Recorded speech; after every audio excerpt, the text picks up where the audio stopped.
Sure. Thank you. All right, it's calling the meeting to order. It's 5:33 p.m. Let's do a roll call. This is Brian, GC Vice President. I am present. This is Erin, GC President. This is Andy, GC Treasurer. GC Secretary. This is Monique, GC Member. We are all present and we have a quorum.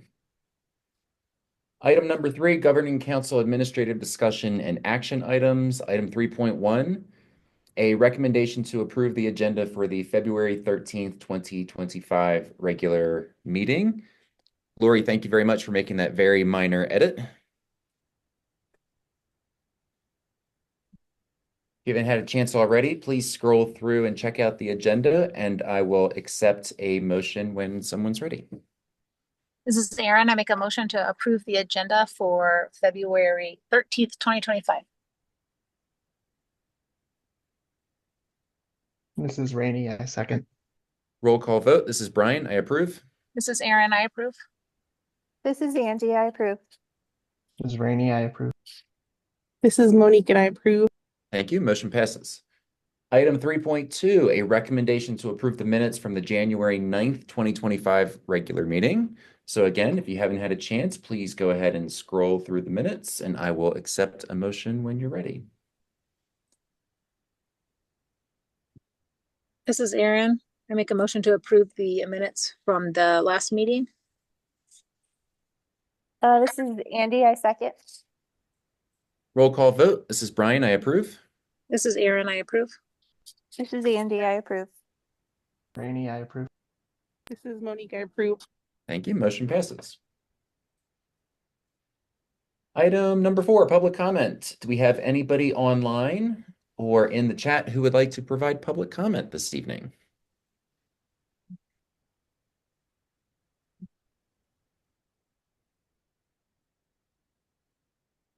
It is quiet, so I think the answer to that is no. Item number 5, stakeholder reports and action items.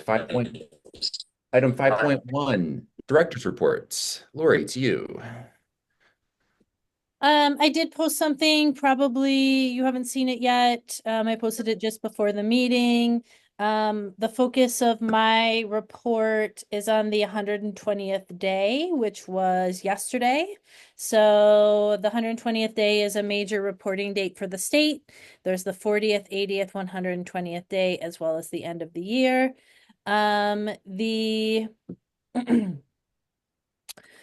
most important thing that's reported to the state on the 120th day is enrollment. And Mount Mahogany is what I would consider fully enrolled with 227 students. That is the same number of students we had at the 80th day, and it is very similar to last year, where we had 225 on the 120th day and 229 on the 80th day. So averages out to the same amount as far as our state funding. The information here is also provided by grade level. As you can see in middle school, we have substantially more 6th graders than any other grade level. And we will take a look at that as we move into the rest of the report. Another important thing that's reported to the state on the 120th day is the status of special education. They're looking for all your reevaluations to have been completed by the deadline, as well as all of your IEPs to have been completed by the deadline.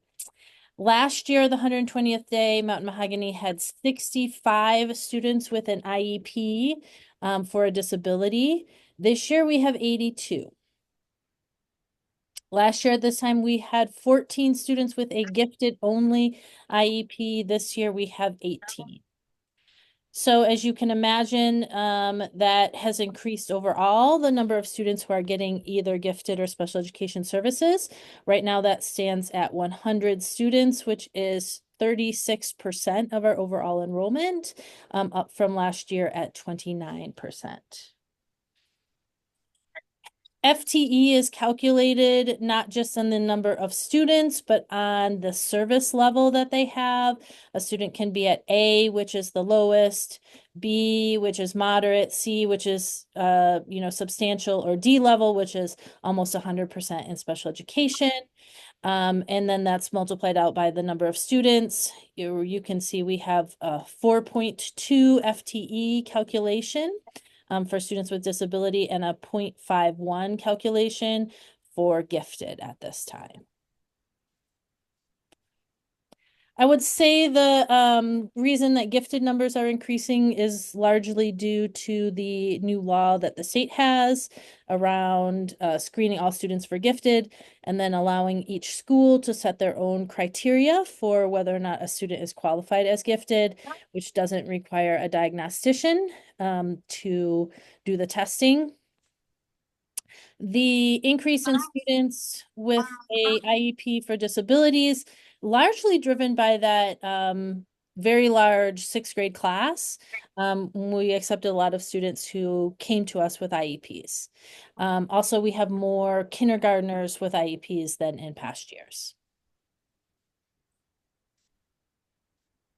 Any questions about that data?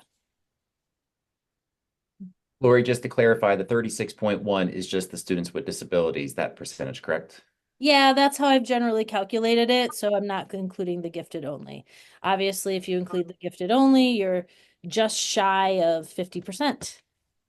And if there are any twice exceptional students, are they included in the students with disabilities There are category? at least a dozen twice exceptional students, and they are included in the students with disabilities total. Great. Because that's the primary eligibility and gifted would be a secondary. Okay. Thank you. We are in the middle of the lottery process. We have the intent to re-enroll form that's open. It will close on March 14th. That's the same date that we closed our lottery application form. We will hold our public lottery drawing on Monday, March 24th. We have a open house coming up on Saturday, March 1st, where we will give information to prospective families and give tours of the school.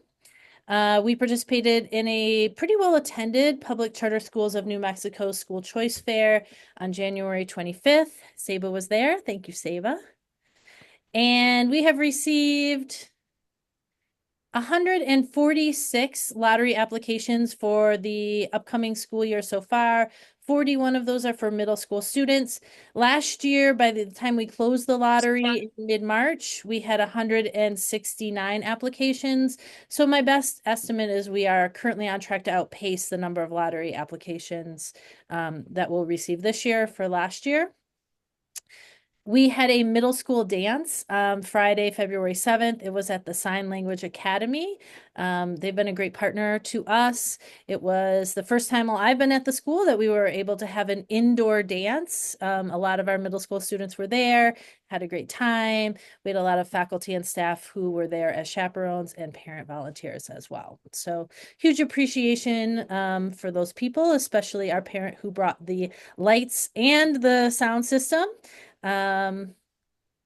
Absolutely was, it was actually a really good time. Our fifth grade class held a human rights fair that raised over $1,000 for local organizations. I was so proud of them.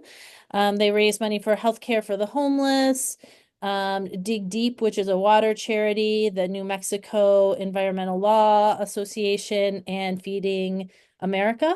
I heard back from the New Mexico Environmental Justice Center today. They would like to feature us in their social media posts and their newsletter. And we're so excited about the idea of a human rights fair. So much appreciation and recognition for that class. Miss Karen, Aaron's kiddos were in that class. Monique's kiddos were in that class. And that concludes my report. Are there any questions from the Governing Council?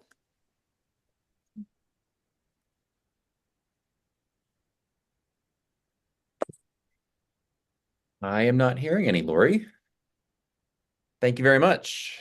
Very welcome. I believe Leora is up next. Yes, item 5.2, teacher reports. And we have something posted online. I don't know if it got posted online. Oh, but yes, I'm saying yes, it did. But we are going to have something really fun tonight for head teacher report. Saba is here to talk to us about the MMCS Science Olympiad team and their latest achievement. Take it away, Saba. Hello, everybody. I made a Prezi. It's been a little while since I've used one, so we'll see how this goes.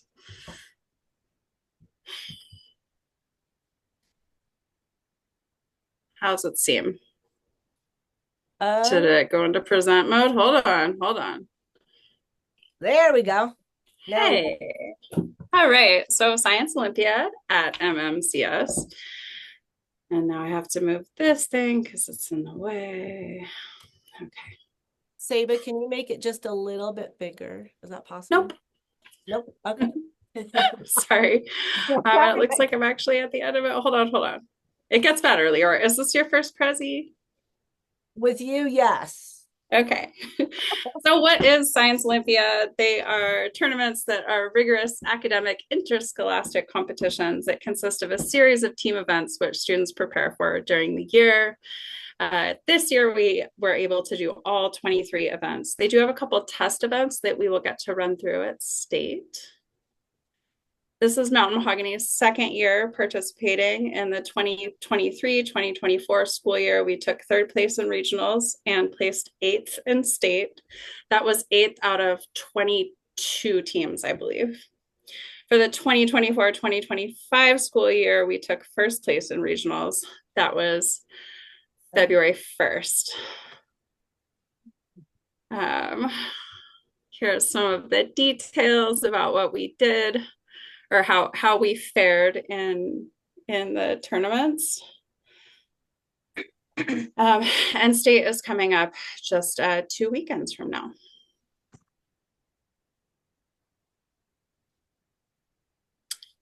So the amount of time we invest, this year we did a different model. Last year we only coached students outside of school hours, and this year we were able to add it as an elective. So for the first couple months of the school year, it was simply 2 hours a week during the regularly scheduled middle school elective time. And then we added an additional 4 hours after school. Students use that time to concentrate on their specific events. These events span so many different disciplines. For example, one event is anatomy and physiology. They're given a few different topics, and then more specifics within that topic to study. Other events include dynamic planet, which is like geology, microbe mission, taking a look at microbiology, primarily bacteria and viruses. We also have ecology events, entomology. And then in addition to so those are test events where students are figuring out, learning information about different practices. And then there are also lab events where students are conducting chemistry explorations. And then there are also build events where students are engineering projects.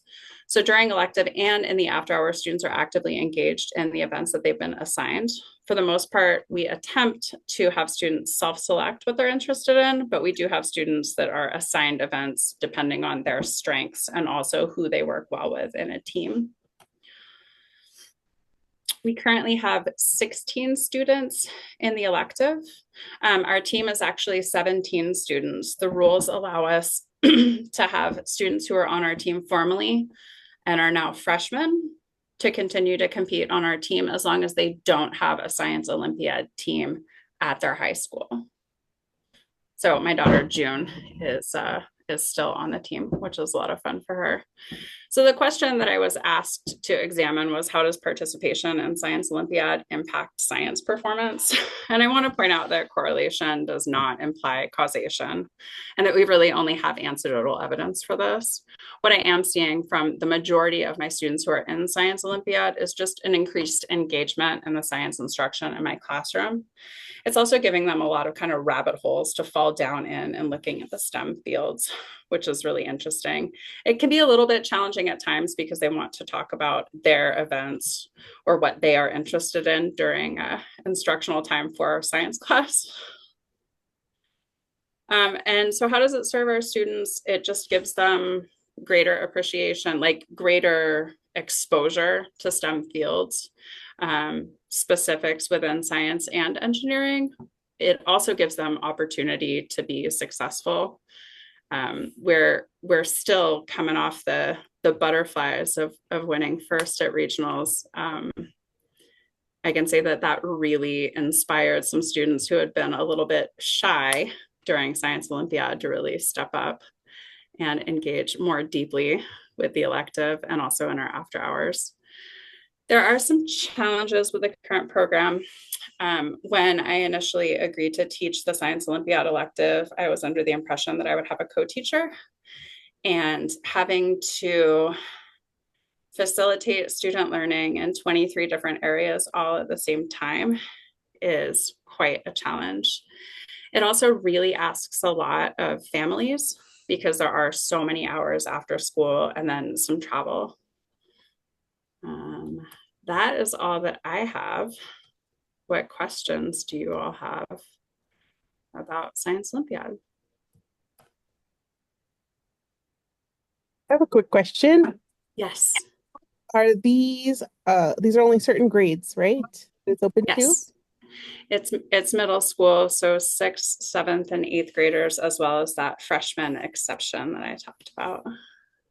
There also is a C division, so high schoolers have their own separate division where they're competing against other high schoolers. Thank Thank you. you. That was really great. Good presentation. Yeah, Really is, being as the second year out of, I mean, very successful for just 2 years. Great job. Yeah, as a science nerd myself, I'm really excited about this, and congratulations. Thank you. Saba, you And mentioned we can see your butterflies on you, Saba. Saba, you mentioned that you only have the anecdotal evidence about the greater impact. Have you thought about potentially for next year ways that you could have some data that shows an impact on improved student outcomes in science for those students who participate? Yeah, so one thing I did ask of Lori when I was preparing this was I asked for test scores for 5th graders who are now 8th graders. Unfortunately, I won't have the data for how they actually perform on the ASR.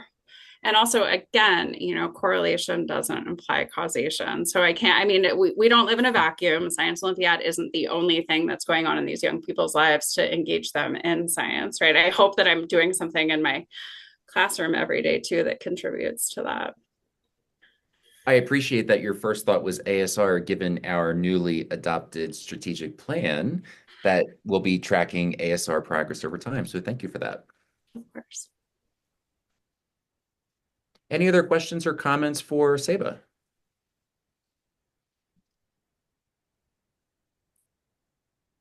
Well, Saba, thank you so much for bringing this to our attention and for providing additional details, and good luck at the next step. Thanks, Brian. I will be sending out a link to be able to watch the award ceremony that will live stream on the 22nd after the events have taken place. We didn't have many of our students participate in the award ceremony for regionals, so hopefully more will stick around for state. It's always nice to have the person that participated in the event be able to go up and get the award. And it can be fun to stream in and watch them be so excited too. Great, thank you for that. Thanks, Saba.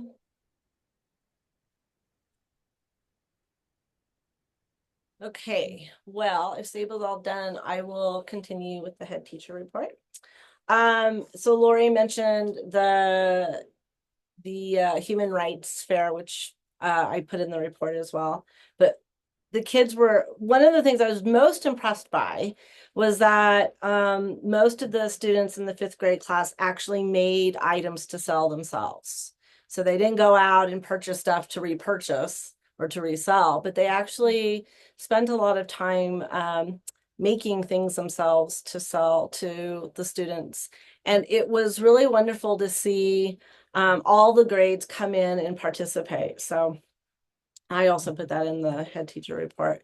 And then the other thing that I wanted to talk about was we talked about the math scores. See, I'm putting my computer on the floor. We talked about the math scores on our last board meeting. And one of the things that I've really enjoyed doing is sort of digging into that. We found a universal number screener that we gave to all the teachers, and the teachers went and then applied that to their students. And we are hoping to have some data to give back. We were looking for an assessment tool that might give us a different perspective and different data to look at and to track for the math scores at MMCS. The other thing I put in the head teacher report was the second graders are going to be having a bake sale. I hope before we leave for spring break, they want to raise money to buy a new tree to go in the grassy circle. Last year, we had to say goodbye to a giant cottonwood tree that we all really loved.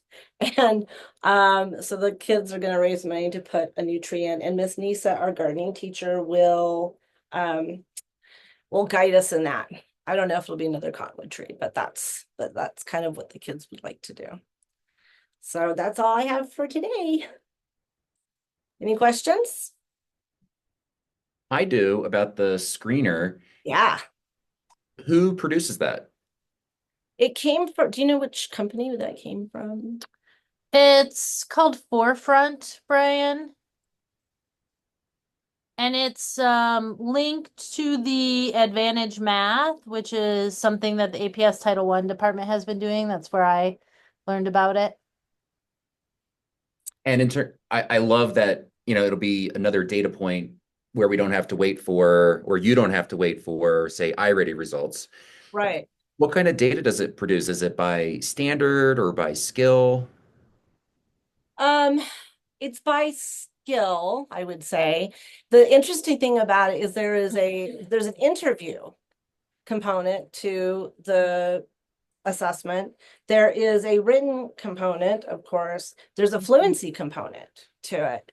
And so we thought that by giving the kids all three of these components together would give us a more comprehensive perspective of where they really are skills wise. So all of the math assessments we use now are standards based and they're based on domains. This is strictly based on number sense. It's all about structuring numbers.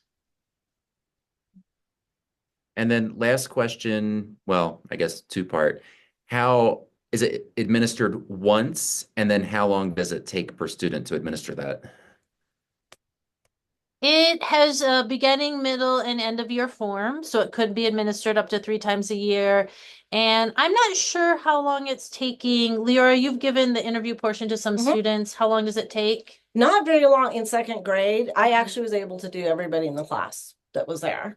And so the interview part is not very long at all. And then I did the fluency part whole group. Yeah. So the AVMR assessments, which many of our teachers have been trained in, are very in-depth. And it takes 30 minutes to give just one to a student, and there's multiple assessments. This is much less than that, right? Because the written part can be done whole group, and then the teacher interview part. Sounds like it was pretty efficient that you were able to do like 15 kids in 60 minutes. So it's just a couple minutes a student. And so what we're doing now, Brian, is we're in the process of everybody, you have to score it. And I think that's what's probably taking the longest time, because the scoring rubric is kind of long.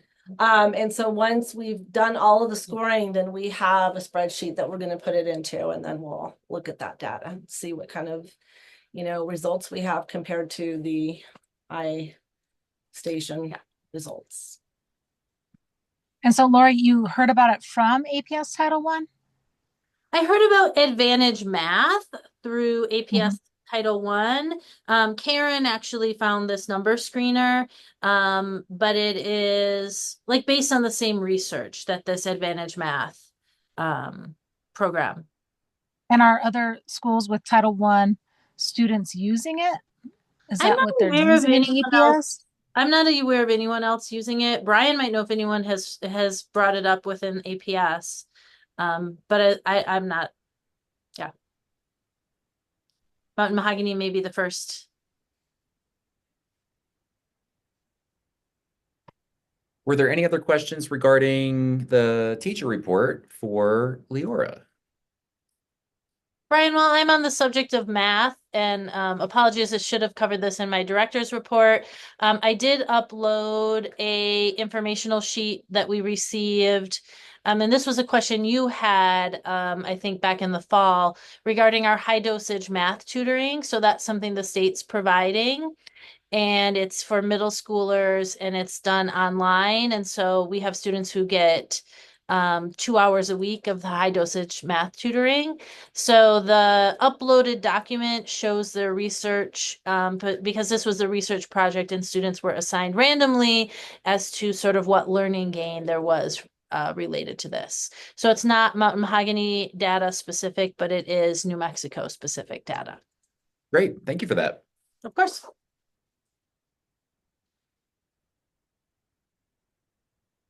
All right. Leora, thank you so much. Yeah. Item 5.3, Family Council Report. Do we have a Family Council report? Do we have a Family Council? No. Item number 5.4, Student Council Report. Erin, I is see- Phoebe with you? Fee is watching her sister play basketball, but my understanding is that they have had no conversations about putting together a student report. Okay. So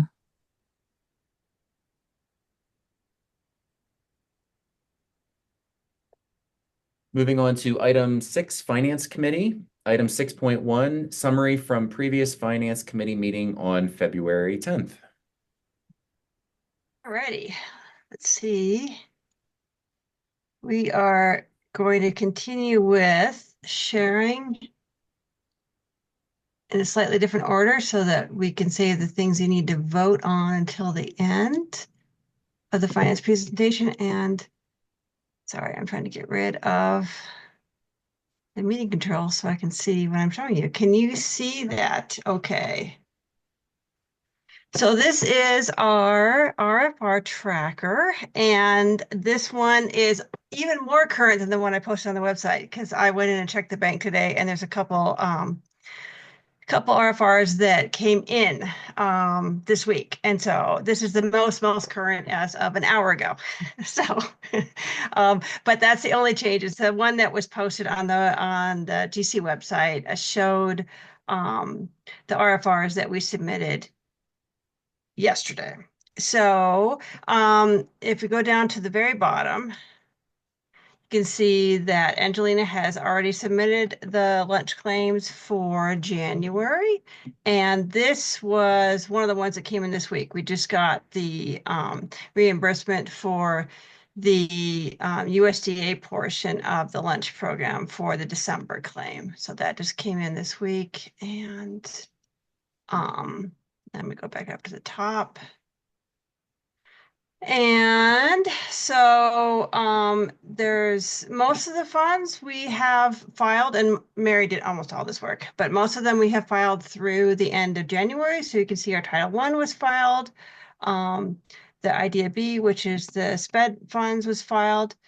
We're still waiting for some information to file on the pre-K K1. And this is one of the ones that Mary did this one on yesterday. So that one just got filed. So yay. Ed Fellows are still waiting approval. We switched one of our Ed Fellows. So we're waiting for approval for that before we file on that one. Farm to School wants a lot of additional data. So we're still working on that. Lori just put out a request for library books from the staff. So we haven't spent the money yet. So there's no request yet for that. And this one I did.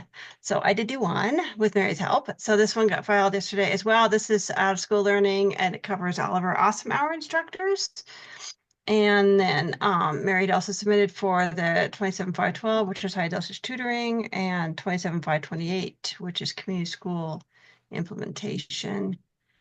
And then the public, this reimburses for our lease costs, and they have already reimbursed us for everything we've submitted to date because we submit that quarterly.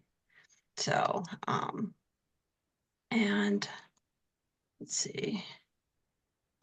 So this is the one that we do, and then this is the one that comes out of OBMS, which just shows the ones that we submit through this state portal.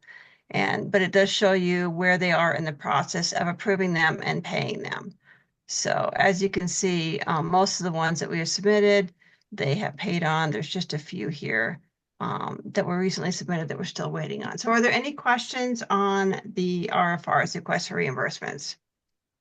And I hid your lovely faces so I can see what I'm talking about. So you'll have to speak up if you have questions. All right. Next up, we are going to talk about the pledge collateral report. And this is something that we report to you guys quarterly. And basically, the state statute requires that governmental entities receive pledge collateral for deposits in any type of financial institution, and it must equal 1/2 of the amount of public money in each account. And the FDIC portion, which is 250,000, is considered insured. So the uninsured deposits then ended up being $886,887, and half of that is $443,443.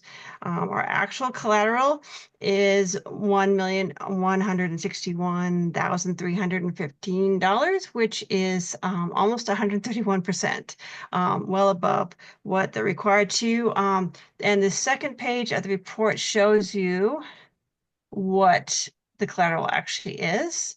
And Mary explained, because I didn't really understand this at the finance, basically they're monitoring this every day.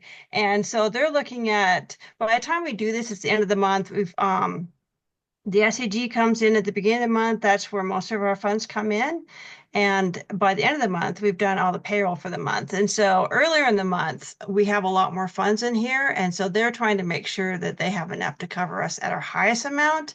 And what you're seeing here is really what it is pretty much at the lowest amount for the month. So that's one of the reasons why it's so high. So any questions on the pledge collateral? All righty. Okay, so next up is going to be the financial statements for the month of December. All righty, so as you can see, if we go to the third page here, we had in a grand total of $1,118,622 and change, and of that, $598,121 and change was in operational. And I continue to point out, because it's a good point, that I'm so sorry. We need to make sure that we have money left over at the end of the year to cover the summer payroll. So we're in a good place, but we don't want to spend it all. And I'm sorry, I moved further than I wanted to.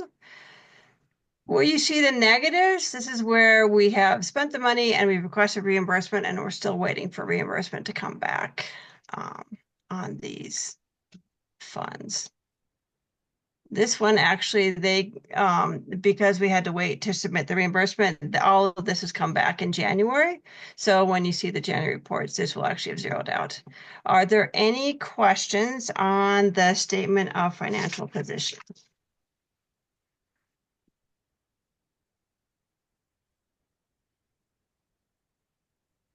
All right. Next up is the statement of revenue, expenditures, and changes in fund position. And this basically gives you a chance to see our year-to-date actual expenditures by revenue source and expenditure functions.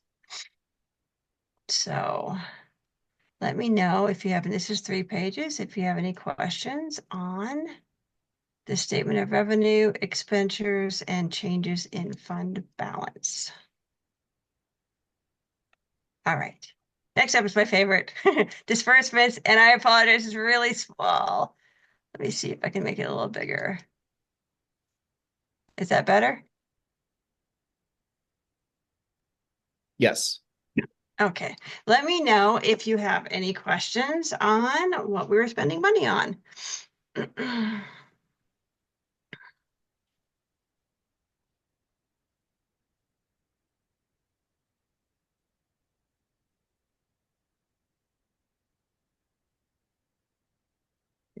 Oops, now I was trying to show you the rest of that page. And just if this is Mary, if you find you have a question after the meeting, when you have maybe more time or whatever to look at the items, just please send us an email and we'll be glad to answer any questions you have. Yep. Thanks, Mary. Okay, and that's the last of it. That lovely lift station. Okay. And then last up is the budget to actual statements. And the one thing that we look for on this is any negative functions. We try to keep all of our functions so that's what I'm talking about is the available amount here being a positive for every function. And this month we only had one that was negative, and it's not negative by very much. It's negative by like 100 and less than 150 bucks, and it's coming up somewhere soon. And we have a bar to fix it. There it is. Actually, it's $135. So that's the only negative function we have in here. So and once again, this thing is really long. So if you have any questions later on or you don't understand something, please feel free to ask questions. All right. And I'm sorry, I'm moving through really quickly because it's really long. But let me know if you have any questions on any of the financial statements and cash disbursements for the month ending December 31st, 2024.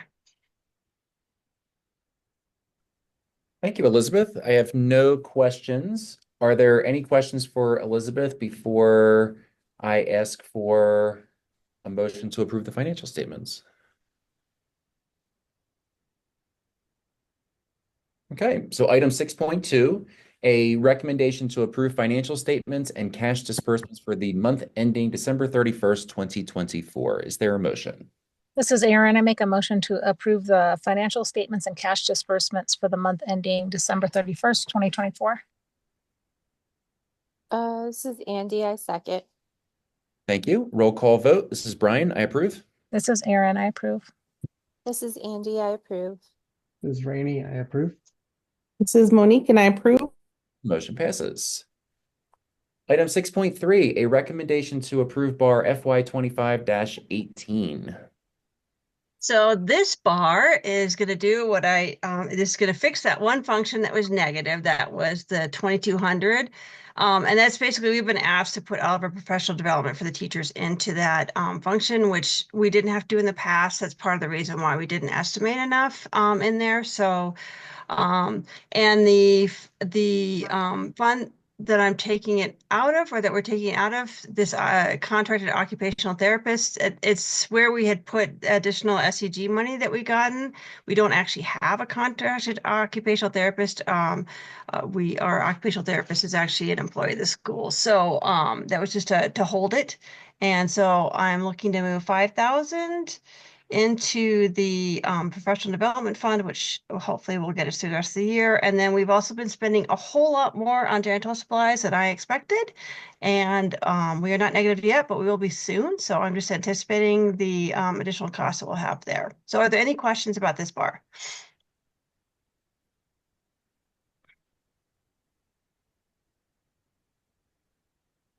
All right, then I respectfully request that you guys vote to approve this bar. This is Erin. I make a recommendation to approve bar FY 25-18. Sorry, this is Andy. I second. Thank you. Roll call vote. This is Brian. I approve. This is Erin. I approve. This is Andy. I approve. This is Rainey, I approve. This is Monique and I approve. Motion passes. Item 6.4, a recommendation to approve bar FY 25-19. And this bar this is a Medicaid fund, and covering the nurse's salary is an allowable way to spend the money that we get from the Medicaid claims that we make. And we got quite a bit of money finally after submitting claims for quite a while. We got quite a bit of money over the summer, and so we're looking to cover our nurse's salary, and that's what this bar will do. Are there any questions on this bar?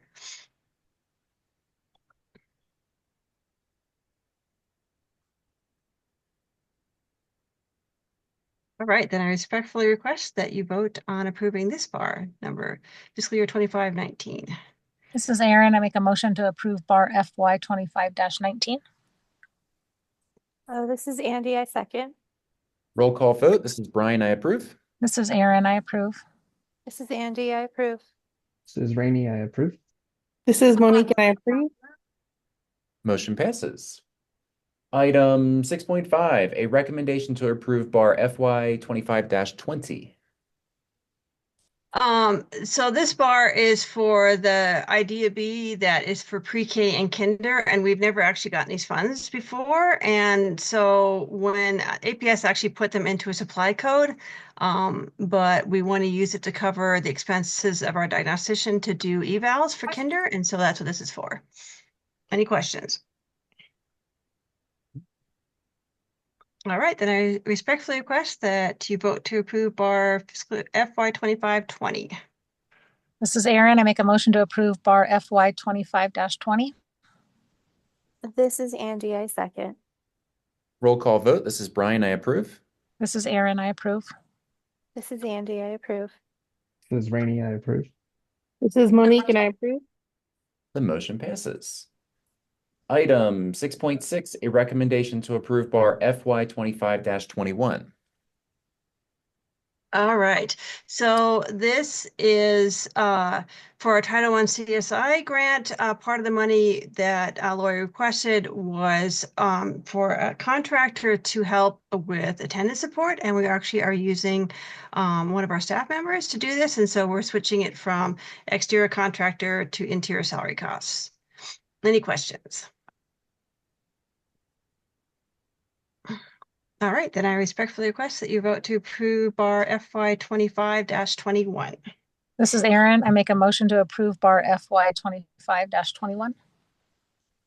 This is Andy, I second. Roll call vote. This is Brian, I approve. This is Erin. I approve. This is Andy, I approve. This is Rainey, I approve. Monique and I approve. The motion passes. Okay, I gotta fix this. Item That is not gonna work. There we go. 6.7, a recommendation to approve temporary loans to other funds for the quarter ending December 31st, 2024. And this is, as you can see, when we went over the financials, you know, we spend the money, we have to request reimbursement, and then we have to wait for them to give us the money back. And this is basically them wanting to know that we have enough funds to cover while we're waiting. So if you go to the fourth page, it shows you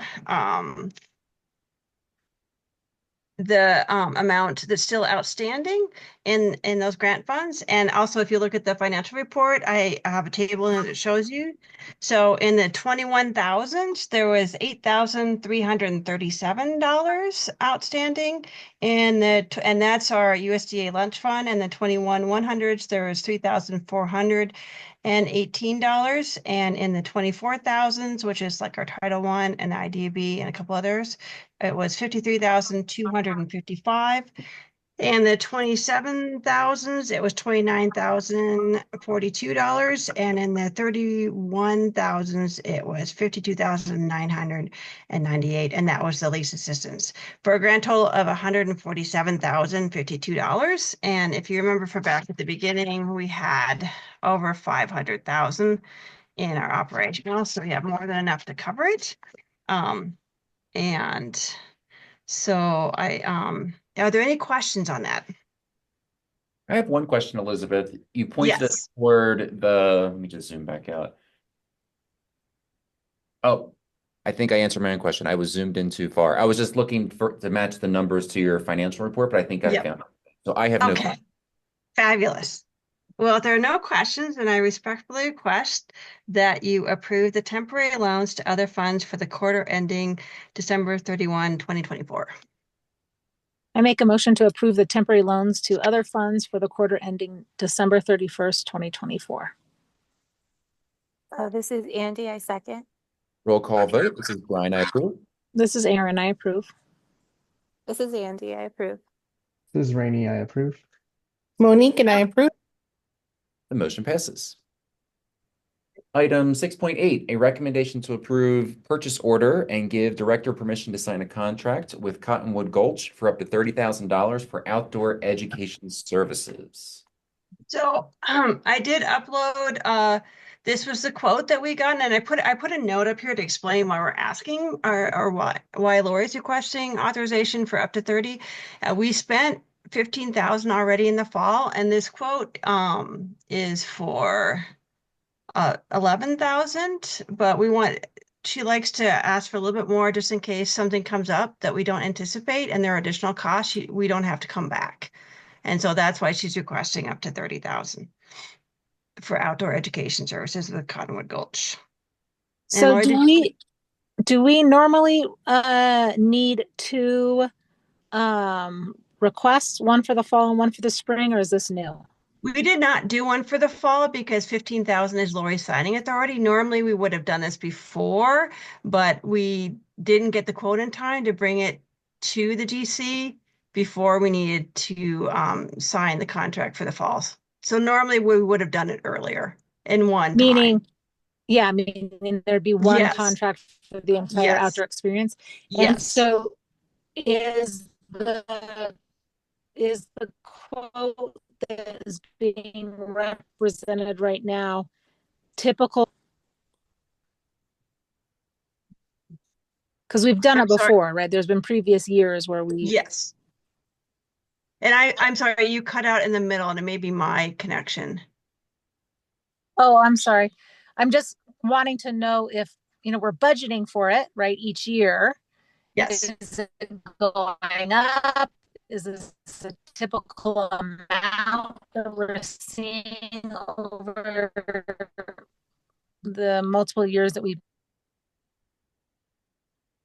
I would have to go back and look, but I think this is pretty consistent. They with what we paid in the past, and we have brought this to the GC in previous years because the total did go over Lori's signing authority. Does that answer your question? I'm sorry, Aaron, you were cutting out again. Yeah, so I'm sorry. hoping.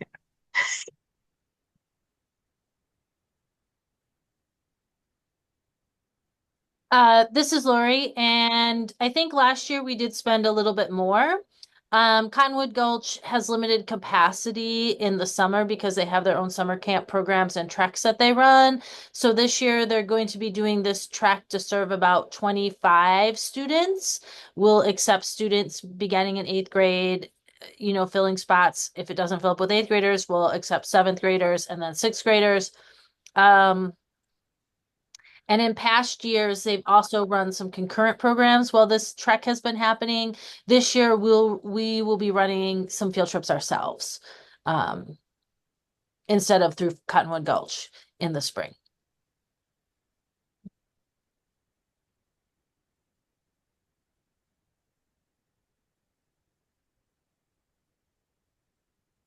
Were there any additional questions?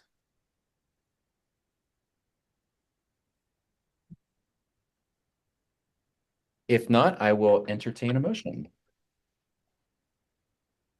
I had a quick question. Sorry, I just about- have one more question. Sure, go for it. Go ahead, Monique. This is for specific grades only, right, Lori? Correct. We've only been doing Cottonwood Gulch with our middle school students.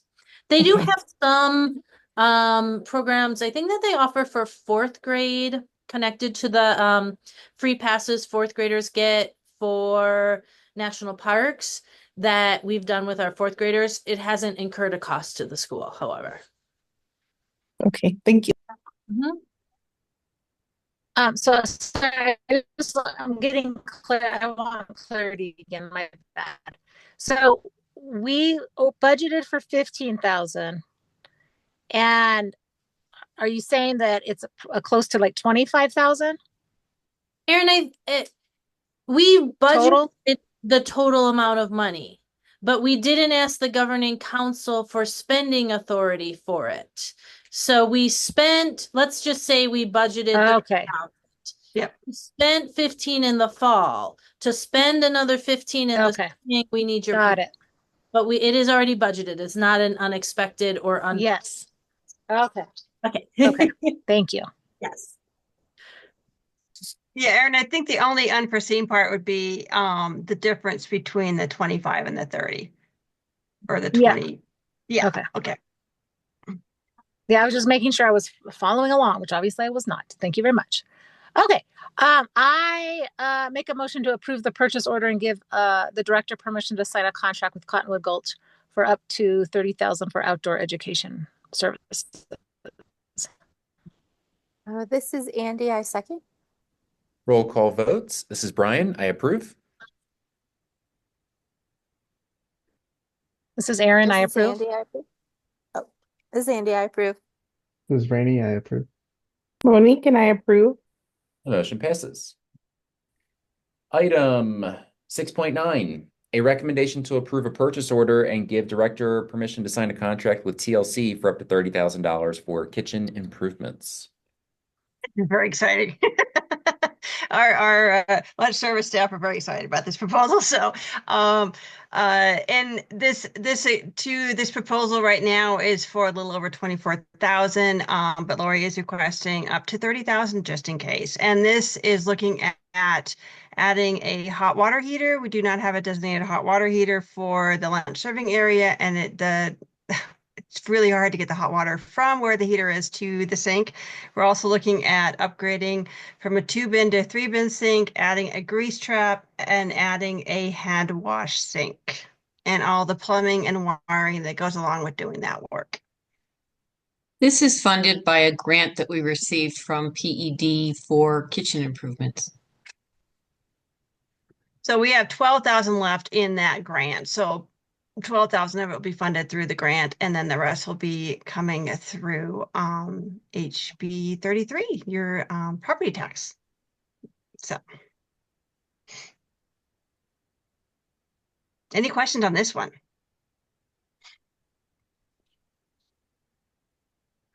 Well, this is Aaron. I'd like to make a motion to approve the purchase order and give the director permission to sign a contract with TLC for up to 30,000 for kitchen improvements. This is Andy, I second. Roll call vote. This is Brian. I approve. This is Aaron. I approve. This is Andy, I approve. This is Rainey, I approve. Monique and I approve. The motion passes. Elizabeth, thank you so much. Thank you. Item 6.10, next Finance Committee meeting is March 10th. Item 7, Policy Committee, 7.1, no summary from previous Policy Committee meeting. And 7.2, the next Policy Committee meeting is to be determined. And so Lori and Monique, I know that there's some exchanges. My last 2 months have been, let's just call it garbage. That's the best way to put it. Shall we continue to try? Would really like to schedule today if possible before we leave this meeting. Oh. I do not think I will be able to do that.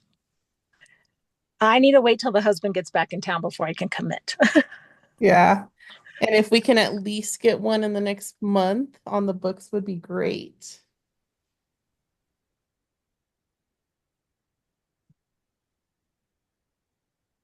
Monique, my February 26th is very empty. Why don't we put a meeting together, and Aaron, if you can join, that's great. And if it doesn't end up working, then we'll catch you up. Just Yes. What time? I am open literally all day on February 26th. I will make myself available from 7 a.m. to 7 p.m., but that's it. I have Helene seeing an eye doctor at 9 on that day. But I'm more than happy to put something on there to hold the spot. What about lunchtime? It's not ideal, but like at 12 o'clock, even if it was just for scheduling the next meeting. I can do that. I can do that. Awesome. Okay. See, Monique, you got your wish. We did it, even if it's a schedule to schedule, sometimes we got to do that. As long as nobody harasses me, we should be good. We should be good. I need a meeting for my meeting, Erin.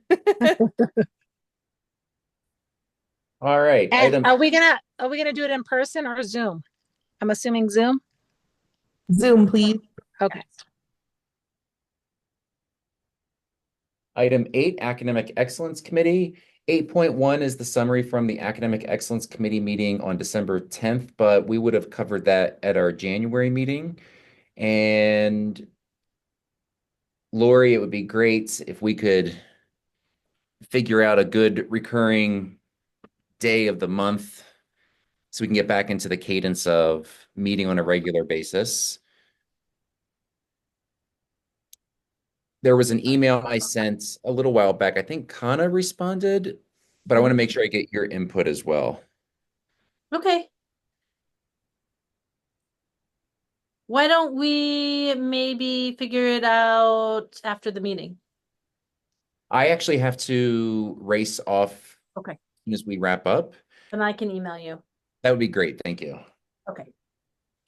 Item 9, Council Development Committee. 9.1, review the status of board member training hours and training opportunities. I haven't seen an email recently from PED, but it is now February, and we just need to make sure that we're all hitting our required training requirements before June 30th. Do any members have any questions, concerns, comments about training requirements? I have a question, I guess. So I did finish my new member training, but it's my understanding that that doesn't count as a full 10 hours. Where else can I procure a couple of hours? I believe the new member training was 7 hours. Is that still accurate? Oh, was it? It's 7 hours that they provide, and I believe then there's still an additional 3, isn't there, Lori? I think it's still at 10. I'm gonna have to research this. I thought they changed it so that Yeah. new member training was all the training that you had to do, Rainy, but let me research this and get back to you. Okay. And Rady, just for me personally, I typically get my hours by participating in the professional learning provided by PED. Okay. And on the charter schools page, they do have a PDF document, pretty regular training opportunities in a variety of topic areas. So that would be my recommendation. They're pretty painless. Okay. Awesome. Thank you. Welcome. Are they usually free, Brian? Oh, Or yeah. Yes. okay, great. And then And Monique, just so you know, we do pay for, if you choose to take classes that have a cost, the school covers those. That was my next question. Thank you. Item 9.2, review recruitment of board members slash candidates for the governing council. That's just an ongoing agenda item. yeah, but I'd like to make sure that we maybe set some time at next meeting to discuss that. In light of just leading Mountain Mahogany. Monique says she's only committed for this year. Making sure that we get kind of an understanding of everybody's game plan so that we can work collectively to try and get people to replace those of us that are leaving. Great idea. So Lori, can you make sure that that is on a focus on the agenda next meeting? Yes. Did we ever get a flyer going or any kind of like recruitment material that we could float around? I'm thinking about inserting into the newsletter, or maybe parent teacher conferences are coming up. That might be a good time to float with the non-disgruntled parents. about their options to participate in their child's school more?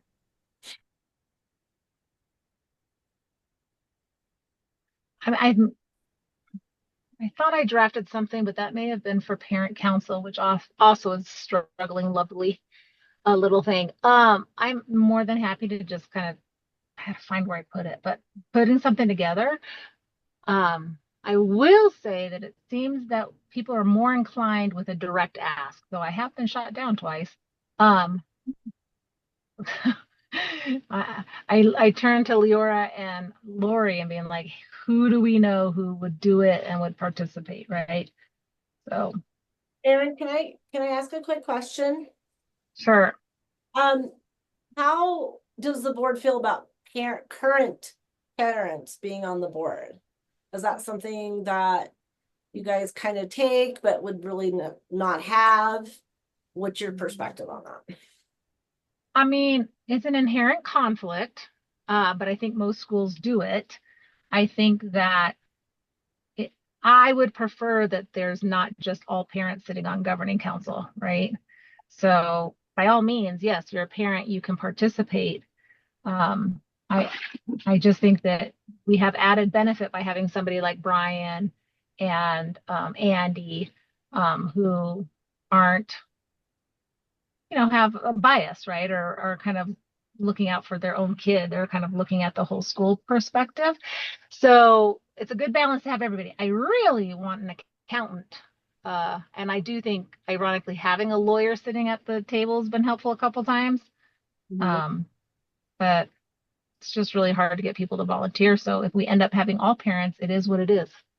Well, I think just from some of the parents that I've talked to, I think one of the things that might be helpful for the board to do is to give to outline what that looks like, because I've had some parents come to me because there's like a big issue and they want to be on the board so they can change all the policies, or and I'm like, well, so I don't know. I think talking about what it really means to be on the board and what that would look like for a parent, I think would be helpful, because there seems to be this idea for some of the parents that I've talked to, well, I want to be on the board because I need to change things around here.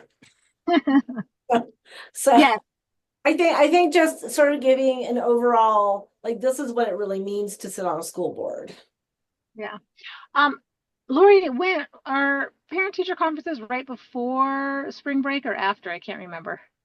Right before spring break. And if you can't find that flyer, Erin, I can certainly make one up for teachers to share at conferences. I think that's a great idea. Yeah, it might even be where sign your name if you're interested, and then one of us will call you, right?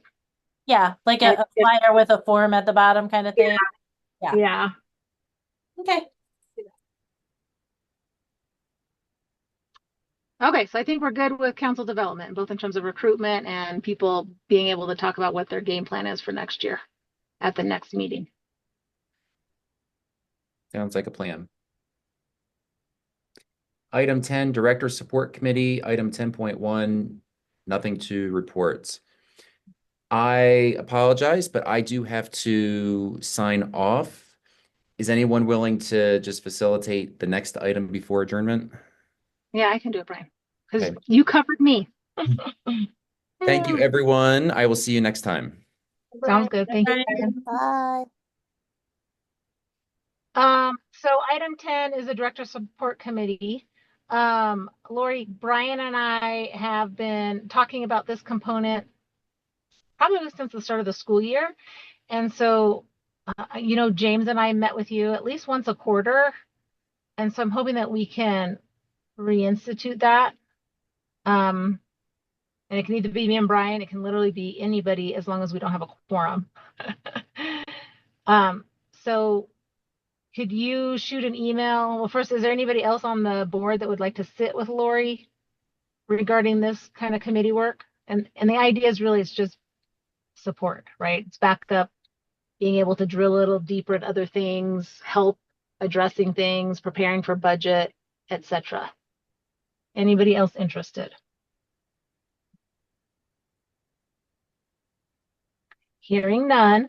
Lori, will you send an email to me and Brian, see if we can start getting something like that scheduled as well. All right, going into item 11, the audit committee.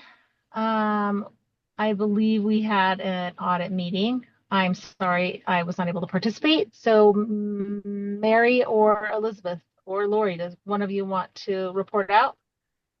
I think I can probably handle this. In the audit committee, we actually kind of went through the financial statements in a pretty detailed group, but I'm not sure I want to, force you guys to listen to 30-minute discussion of the audit report. So I'll give you an overview, have Elizabeth talk a little bit about, or her scroll down to a couple of the places, just so you can have a chance to look at it. This has to be posted on our website. We usually send it up to where you can see it at the state auditor's office. So as a public entity, we are required to be audited on an annual basis. We are part of, as an authorized charter of Albuquerque Public Schools, we are actually included on their audit report. This is an extraction of the pages of that audit report, which is 1,400 pages. That deal with mountain mahogany in specifically. The first 5 or 6 pages is the audit opinion from the auditors Moss Adams.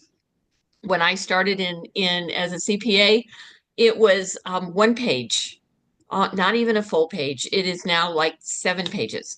The things that are important is, Elizabeth, if you'll go back up, there is several opinions that you can, there you go, stop there.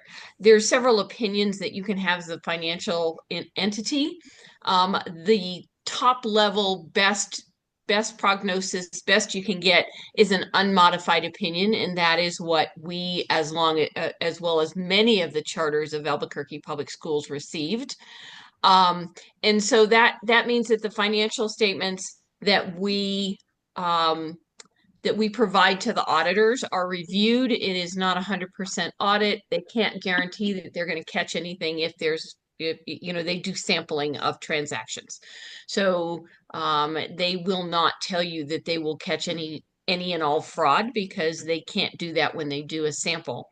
But they are telling the public, the state of New Mexico, and the public education department that that our financial statements are fairly presented and do not have material misstatements in them.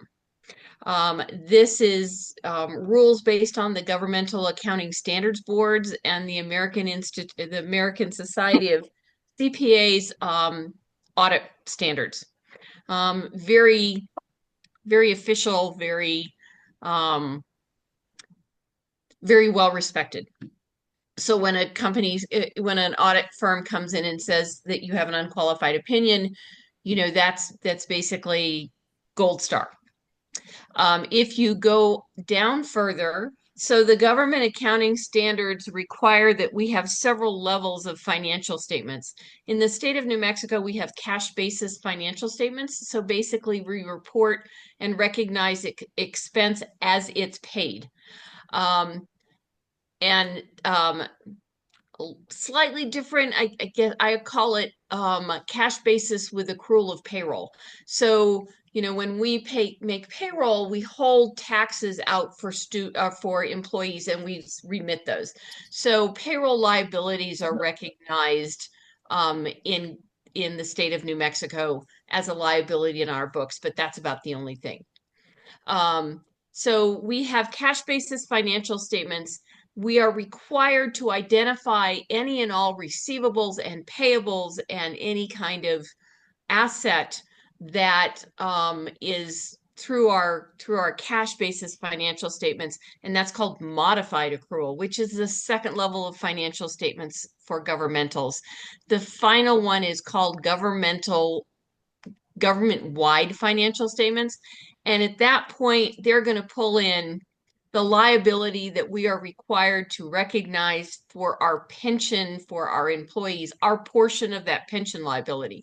We have to show all the fixed assets for the school and the depreciation related to that. We have to show any right to use assets and liabilities related to that, as well as lease purchase of our building and the liability that relates to that. So as you go down, Elizabeth, I'm going to have you go through the financial statements. It's probably a ways down. Just keep flipping down. Keep going, keep going, keep going, keep going. It's probably about page 20 is my guess.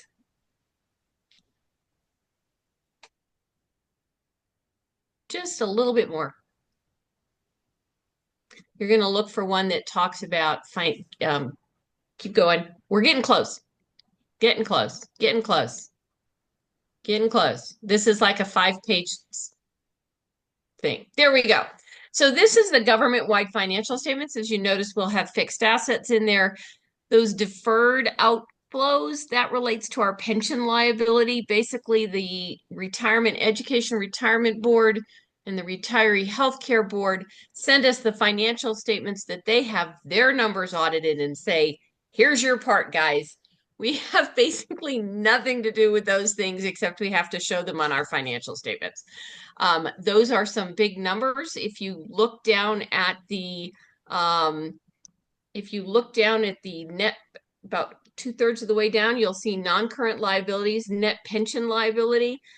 Our portion of the liability of paying out future pension benefits to our employees based on our percentage of payroll to the total of the state is $4.5 million. Now, we don't, again, that's just something we have to show. And then we also have post-employment report. That's our post-employment benefits. That's our retiree healthcare. That's just over $500,000. Our other large item in the liabilities, as well as the assets, is our building. And that's the lease purchase that you'll see for $1.2 million. And that's basically the principal payment left on our 30-year lease purchase agreement with our Mr. Rubin, who sold us our property. That's the government-wide assets. If you'll go to the next page, you'll see we have revenues and expenditures, again, on a government-wide basis. What's always interesting is you notice we technically have we have some expense in our direct instruction, but part of that is the fact that we actually got about $1 million of income as a reduction of our pension liability. So that thing floats back and forth. It's an expense one year, it's income the next year. It is just crazy. And it makes these in my opinion, makes these top level financial statements very uninformative. So where we start really looking at numbers that make sense for us and have real meaning, if you'll go farther down, Elizabeth, you're going to find the combining financials, the balance sheet, this. Nope, go one more up. Balance sheet. This is the balance sheet that basically is our modified accrual. It is saying this is what by fund is our cash, our liabilities, and our fund balances for each fund. And there's one column called non-major funds, and farther down we'll have every fund we have that comes up to a total. So this is our balance sheet. This is the closest really that we have for a traditional business that shows income and expense and liabilities and assets. We don't really have much in accounts payable.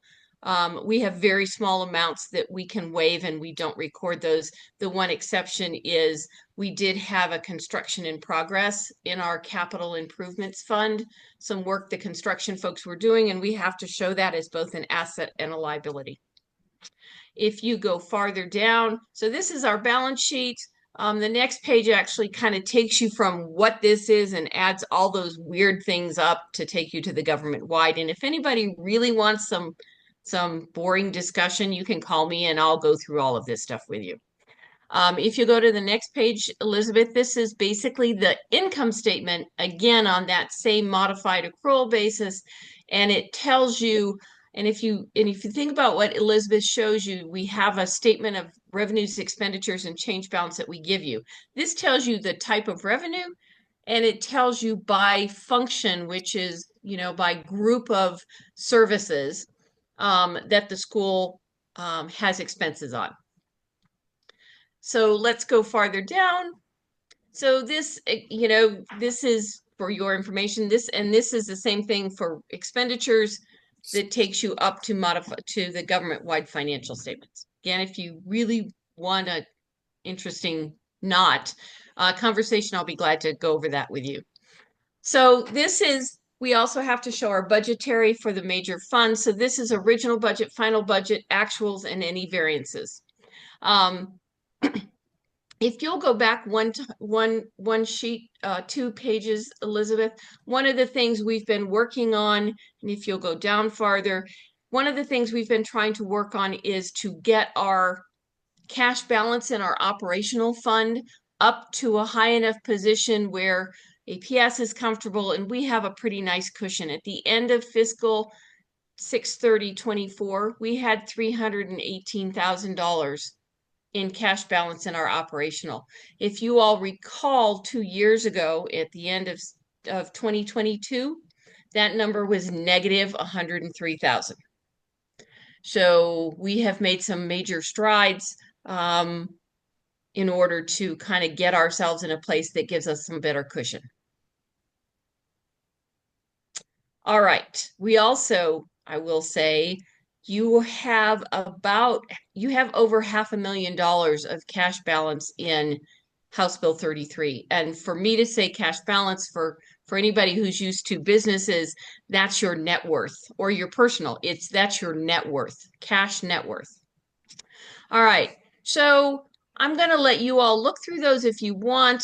This is kind of the high level review.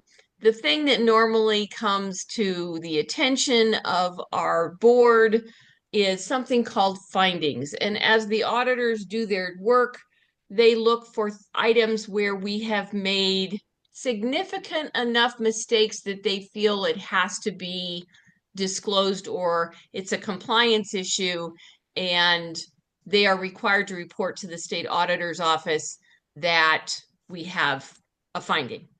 So 2 years ago, we had 8. Last year, we had 1. And that was basically a carryover from the 2022 year. For 6/30/24, we had no findings. So that's as good as you can get, is all I can say. And it goes to the work of the staff and guidance from both the governing council and Lori to make sure people understand that that's important and that we have to do things the correct way, so that we are a good stewardship of federal and state funds. The last page is just who's attending at the audit exit conference. And Andy, as we discussed on Monday, I have no idea why you're the business manager, but I'll be glad to finish my retirement if you're going to take over. I don't know about that, Mary. You're putting some important things in my hands. If there's any other questions, I'll be glad to answer them, or you can call me later. And if there's no other further questions, then the board accepts the audit report as presented. It's not an approval, because that approval is actually done by the state auditor's office. Okay, I will entertain a motion to accept the audited financial statements for the fiscal year ending on June 30th, 2024. This is Andy, and I will make a motion to accept the audited financial statements for fiscal year ending 6/30/2024 as presented. Do we have a second? This is Rainey, I second. Roll call vote. This is Aaron. I approve. This is Andy. I approve. This is Rainey, I approve. This is Monique and I approve. Job well done, Mary and Elizabeth. Welcome. All right. With that, guys, it is 6:52 p.m. and I'll entertain a motion to adjourn. This is Andy. I will make a motion to adjourn. Do we have a second? This is Rainey, I second. Roll call vote. This is Aaron. I approve. This is Andy. I approve. This is Rainey, I approve. Monique and I approve. And we're done. Thank you, everybody, for participating. We got policy. Lori's going to email on academic excellence and the executive director support. And then topic of conversation is council members at the next meeting as well. So get your hours in if you can. Thanks, Awesome. Erin. Good night, everyone. Thank Thanks, you. everybody. Bye.